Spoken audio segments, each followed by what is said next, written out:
Iran America ആക്രമണം ഇപ്പോൾ ഏറ്റവും കൂടുതൽ ബാധിക്കുന്നത് ഇന്ത്യയിലടക്കമുള്ളവരെയാണ്. അതിൽ എടുത്തു പറയേണ്ടത് മലയാളികളെയാണ്. മലയാളികളുടെ പലരുടെയും അതുപോലെ തന്നെ ഇന്ത്യയിലെ പല ആളുകളുടെയും ജോലി നഷ്ടപ്പെടുന്ന ഒരു സംഭവമായിട്ട് മാറുകയാണ്. മിഡിൽ ഈസ്റ്റിനെ സംബന്ധിച്ചിടത്തോളം നമുക്കറിയാം, ഒരുപാട് പ്രവാസികളുണ്ട്, മലയാളി അടക്കമുള്ളവരുണ്ട്. അപ്പോൾ അവരുടെ ഒരു ഉപജീവന മാർഗമാണ് ആ ജോലി എന്ന് പറയുന്നത്. അപ്പം ഈ ഒരു സംഘർഷം രൂക്ഷമാകുന്ന സാഹചര്യത്തിൽ വലിയ പ്രതിസന്ധി നേരിട്ടുകൊണ്ടിരിക്കുകയാണ്.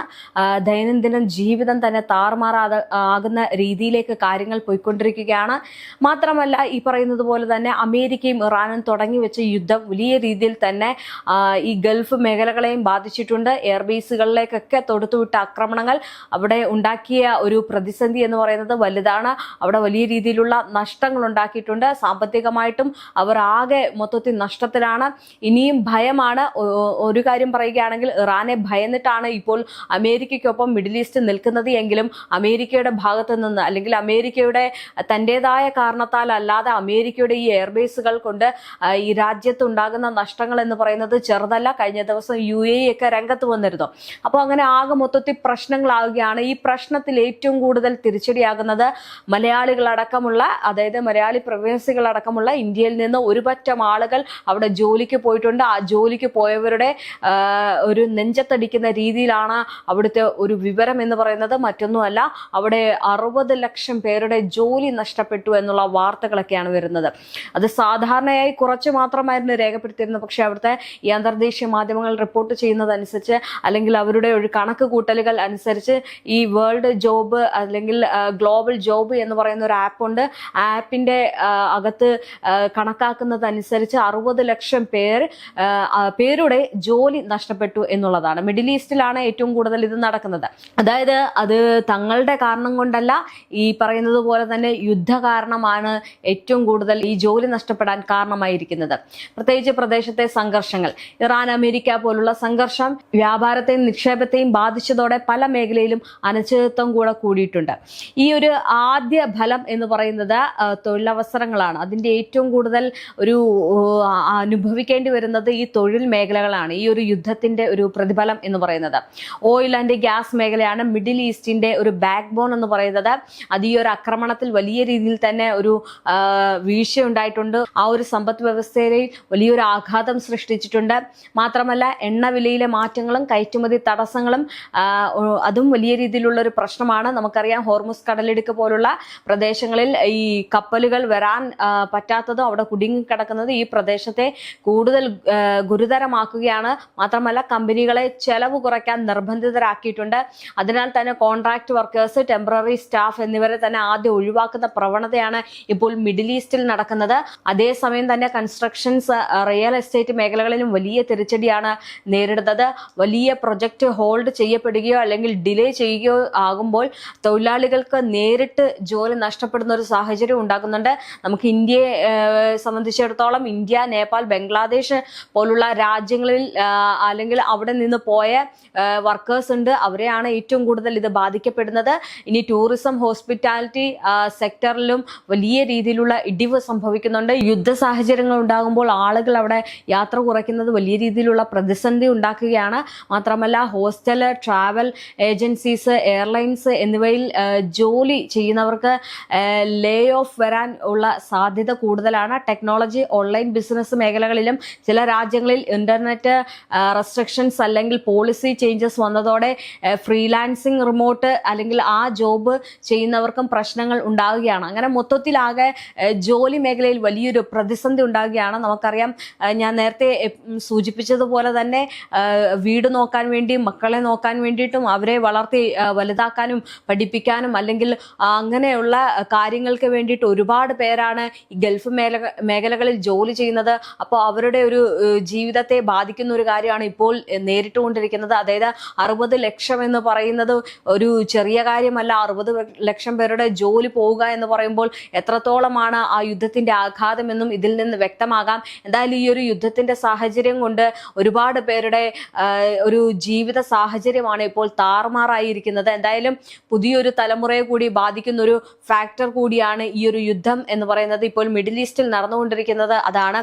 ഇനി ആകെ കൂടി നോക്കുമ്പോൾ മിഡിൽ ഈസ്റ്റിലെ ജോബ് ലോസ് ഒരു താൽക്കാലിക ഷോക്ക് മാത്രമാകാം. പക്ഷെ ഇത് നീണ്ടു നിൽക്കുകയാണെങ്കിൽ സാമ്പത്തിക പ്രതിസന്ധി കൂടുതൽ ഗുരുതരമാകാനുള്ള സാധ്യതയുണ്ട്. നമ്മൾ എല്ലാ വീഡിയോയിലും പറയുന്നുണ്ടായിരുന്നു 80% ഭക്ഷ്യവസ്തുക്കളും ഈ ഹോർമുസ് കടലിടുക്കിനെ ആശ്രയിച്ചാണ് ഗൾഫ് മേഖലകൾ കാത്തിരിക്കുന്നത് എന്ന് പറയുന്നത്. അപ്പോൾ അത്തരം രീതികളിലൊക്കെ കാര്യങ്ങൾ കടന്നു പോകുമ്പോൾ ഈ ജോലി ചെയ്യുന്നവരുടെ കാര്യവും അതിലേറെ കഷ്ടത്തിലേക്ക് ആകും. കാരണം അവരും ഇതുപോലെ തന്നെയാണല്ലോ, ഈ വരുന്ന കാര്യങ്ങളെ ആശ്രയിച്ച് വേണം, അല്ലെങ്കിൽ ഭക്ഷ്യവസ്തുക്കളെ മരുന്നുകളെ ആശ്രയിച്ചാണ് അവിടെ നിൽക്കുന്നത്. പക്ഷെ അതൊക്കെ വരാതെ ആവുമ്പോൾ അവിടുത്തെ സാധാരണ ജനങ്ങൾക്ക് അത് വലിയ രീതിയിലുള്ള ഒരു പ്രശ്നമായിട്ട് മാറും. മാത്രമല്ല ഈ പറയുന്നത് പോലെ തന്നെ ജോലി ഇല്ലാതെ എങ്ങനെ നിൽക്കും? അപ്പോൾ പണവും അതുപോലെ തന്നെ പണമില്ലാതെ നിൽക്കുന്നതും ജോലി ഇല്ലാതെ നിൽക്കുന്നതും അവരെ സംബന്ധിച്ചിടത്തോളം വലിയ രീതിയിലുള്ള പ്രശ്നമാകും. നാട്ടിലേക്ക് തിരിച്ചു വരേണ്ടി വരും. എന്തായാലും കേരളത്തിൽ നിന്ന് മിഡിൽ ഈസ്റ്റിലേക്ക് പോകുന്നവർ കൂടുതലും constructions, hospitality, transport, oil related ജോബ്സിലാണ്. എന്തായാലും ആ ഒരു ജോലിയിലേക്ക് പോകുമ്പോൾ ഇപ്പോൾ ഈ ഒരു മേഖലകളിൽ ഒരു സ്ലോ ഡൗൺ വന്നതിനാൽ, അതായത് വലിയ രീതിയിലുള്ള ഒരു പ്രതിസന്ധി ഉണ്ടായതിനാൽ ഈ ജോബ് വലിയ രീതിയിൽ തന്നെ പലർക്കും നഷ്ടമായിട്ടുണ്ട്. ചിലർക്ക് സാലറി ഡിലേ വരാനുള്ള സാധ്യത കണക്കിലെടുക്കുന്നുണ്ട്. കോൺട്രാക്ട് റിനേവൽ അല്ലെങ്കിൽ ആ ഒരു ജോലി നേരിട്ട് തന്നെ ഇല്ലാണ്ടാക്കാനുള്ള കാര്യങ്ങളും ഇപ്പോൾ നടക്കുന്നുണ്ട്. എന്തായാലും ഈ കൺസ്ട്രക്ഷൻ സെക്ടർ പ്രൊജക്ട് ഹോൾഡ് ആയാൽ ആദ്യമായിട്ട് ബാധിക്കപ്പെടുന്നത് മലയാളി തൊഴിലാളികളെയാണ്. കാരണം അവർ പലരും ഈ കോൺട്രാക്ട് അടിസ്ഥാനത്തിൽ ജോലി ചെയ്യുന്നവരാണ്. പ്രൊജക്ട് നിർത്തിയാൽ കമ്പനി ചെലവ് കുറയ്ക്കാൻ വർക്കേഴ്സിനെ ഒഴിവാക്കും എന്നതാണ് അവരെടുക്കുന്ന ഒരു നയം എന്ന് പറയുന്നത്. അങ്ങനെ എടുക്കുകയാണെങ്കിൽ പലരും നാട്ടിലേക്ക് വരേണ്ടി വരും. ഇതോടെ അപ്രതീക്ഷിതമായിട്ട് നാട്ടിലേക്ക് മടങ്ങേണ്ടി വരുന്ന ആളുകളുടെ മാനസിക സ്ഥിതിയും വളരെ രീതിയിൽ തന്നെ പ്രശ്നത്തിലേക്ക് നയിക്കും. കാരണം അവര് വേറെ ജോലിയോ അല്ലെങ്കിൽ വേറെ ജോലി ചെയ്യാൻ അറിയാവുന്നതോ ആയിരിക്കണമെന്നില്ല. അതുകൊണ്ട് തന്നെ ഇവരെ ആശ്രയിച്ചായിരിക്കാം ചിലപ്പോൾ ഒരു കുടുംബത്തിലെ പലരും കഴിയുന്നത്. അപ്പോൾ അവരുടെ ജോലി നഷ്ടമാകുന്നത് വലിയ രീതിയിലുള്ള തിരിച്ചടിയാകും. ആ വീട്ടിലും അത് ബാധിക്കും.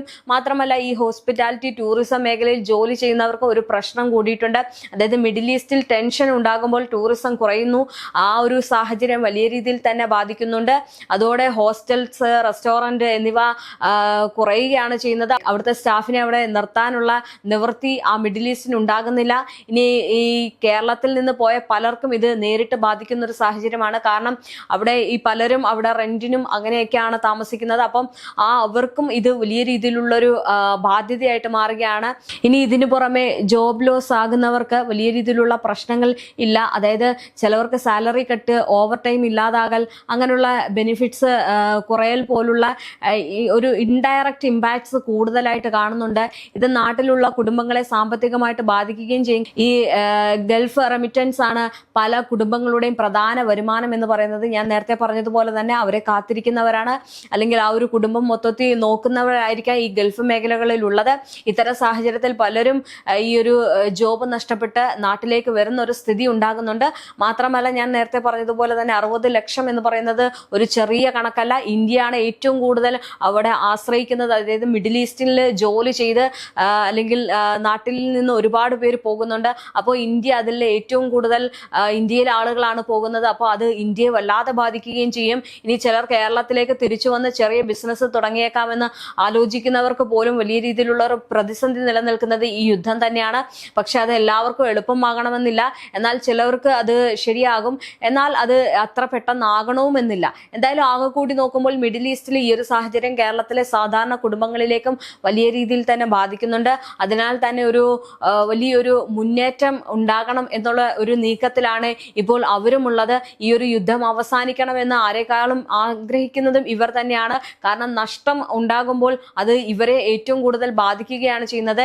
ഇനി ഈ മിഡിൽ ഈസ്റ്റിലെ ഈ ഒരു സംഘർഷാപരമായിട്ടുള്ള അവസ്ഥ ഇങ്ങനെ തന്നെ തുടരുകയാണെങ്കിൽ അതൊരു ഷോർട്ട് ടേം പ്രശ്നം മാത്രമായി നിൽക്കില്ല, അതൊരു ലോങ് ടേം ആകും. അതായത് ഒരു ദീർഘ കാലത്തിലേക്ക് ഈ ഒരു യുദ്ധം മാറിക്കഴിഞ്ഞാൽ അത് വലിയ പ്രതിസന്ധിയിലേക്ക് മാറാനാണ് സാധ്യത കൂടുതൽ. ഇനി മിഡിൽ ഈസ്റ്റിനെ ഇറാൻ ഭീഷണിപ്പെടുത്തുന്നത് കൊണ്ടാണ് അമേരിക്കയ്ക്കൊപ്പം നിൽക്കുന്നത് എന്ന് പറയുന്നത്. ആദ്യ കാരണം സുരക്ഷയാണ്. പല ഗൾഫ് രാജ്യങ്ങളും ഇറാൻ പോലുള്ള പ്രാദേശിക ശക്തികളോട് ഭീഷണി തോന്നുന്നു എന്നാണ് പറയുന്നത്. അതുകൊണ്ട് തന്നെ ശക്തമായിട്ടുള്ള സൈനിക ശക്തിയായ അമേരിക്കയുടെ പിന്തുണ അവർക്ക് സുരക്ഷ നൽകുന്നു എന്നാണ് അവർ വാദിക്കുന്നത്. അമേരിക്കൻ സൈനിക താവളങ്ങളും ഈ രാജ്യങ്ങളിൽ ഉള്ളത് അതിന്റെ ഭാഗമാണെന്നാണ് പറയുന്നത്. ഇനി രണ്ടാമതായി അവരുടെ ഒരു കാര്യം നോക്കുകയാണെങ്കിൽ ഓയിൽ ആൻഡ് സാമ്പത്തിക താല്പര്യങ്ങളാണ് അമേരിക്കയുമായിട്ടുള്ള കൂടുതൽ ബന്ധം ഉറപ്പിക്കുന്ന മറ്റൊരു കാര്യം എന്ന് പറയുന്നത്. മിഡിൽ ഈസ്റ്റ് ലോകത്തിലെ ഏറ്റവും വലിയ എണ്ണ ഉൽപാദക പ്രദേശമാണ്. അമേരിക്കയും ഈ രാജ്യങ്ങളും തമ്മിൽ ദീർഘകാല ഒരു എനർജി പാർട്ട്ണർഷിപ്പ് ഉണ്ട്. എണ്ണവിലയും അല്ലെ അത് സപ്ലൈ ചെയ്യുന്ന സ്ഥിരതയോടെ നിൽക്കാൻ ഇരു വിഭാഗങ്ങളും സഹകരിക്കുന്നുണ്ട്. മൂന്നാമതായിട്ട് രാഷ്ട്രീയ ബന്ധങ്ങളും കരാറുകളുമാണ്. പല രാജ്യങ്ങൾക്കും അമേരിക്കയുമായിട്ട് അത്ര വലിയ രീതിയിലുള്ള ഒരു കരാറില്ലെങ്കിലും ഈ ഗൾഫ് രാജ്യങ്ങൾ നല്ല രീതിയിലുള്ള ഒരു കരാർ അമേരിക്കയുമായിട്ട് നിലനിർത്തുന്നുണ്ട്. ഇനി നാലാമതായിട്ട് ആയുധങ്ങളും സാങ്കേതിക സഹായവും ഉണ്ട്. ഗൾഫ് രാജ്യങ്ങൾ അവരുടെ ഡിഫൻസ് ശക്തി വർദ്ധിപ്പിക്കാൻ അമേരിക്കയിൽ നിന്ന് വെപ്പൺസ്, അതായത് ആയുധങ്ങൾ വാങ്ങിക്കുന്നുണ്ട്. ആ ഒരു കാരണങ്ങൾ കൊണ്ടാണ് അമേരിക്കയ്ക്കൊപ്പം ഈ മിഡിൽ ഈസ്റ്റ് നിൽക്കുന്നത്. എന്തായാലും ആ ബന്ധം അവർക്ക് വളരെ പ്രധാനമാണ്. അത് മലയാളികളുടെ അടക്കം ജീവിതത്തെ ബാധിക്കുകയാണ് ഇപ്പോൾ ചെയ്യുന്നത്. എന്തായാലും അമേരിക്ക സമ്മർദ്ദത്തിലാക്കുന്നതനുസരിച്ച് അമേരിക്കയ്ക്കൊപ്പം നിൽക്കുന്ന മിഡിൽ ഈസ്റ്റിന് ഉണ്ടാകുന്നത് ലാഭമൊന്നുമല്ല, നഷ്ടം തന്നെയാണ്. അത് ഏറ്റവും കൂടുതൽ ബാധിക്കുന്നത് ഈ ജോലി മേഖലയിലുള്ളവരെയാണ്. ഇപ്പോൾ ഞാൻ ഏറ്റവും എടുത്തു പറയുന്നത് കേരളത്തിലടക്കം ഉള്ള നിരവധി പേരാണ്. ഈ പ്രവാസി മലയാളികൾ ഒരുപാട് പേരുണ്ട്. അവരുടെ ഈ പറയുന്നത് പോലെ തന്നെ ജോലി ഏത് നിമിഷവും നഷ്ടപ്പെടാം എന്നുള്ളൊരു രീതിയിലേക്കാണ് ഇപ്പോൾ ഈ ഒരു യുദ്ധത്തിന്റെ രീതി തന്നെ മാറിക്കൊണ്ടിരിക്കുന്നത്. മാത്രമല്ല ഈ യുദ്ധം ഇങ്ങനെ പോവുകയാണെങ്കിൽ ഈ 60 ലക്ഷം എന്നതിൽ ഉപരി അതിലും മുകളിലേക്ക് ഉയരാനുള്ള സാധ്യതകൾ ഏറെയാണ്.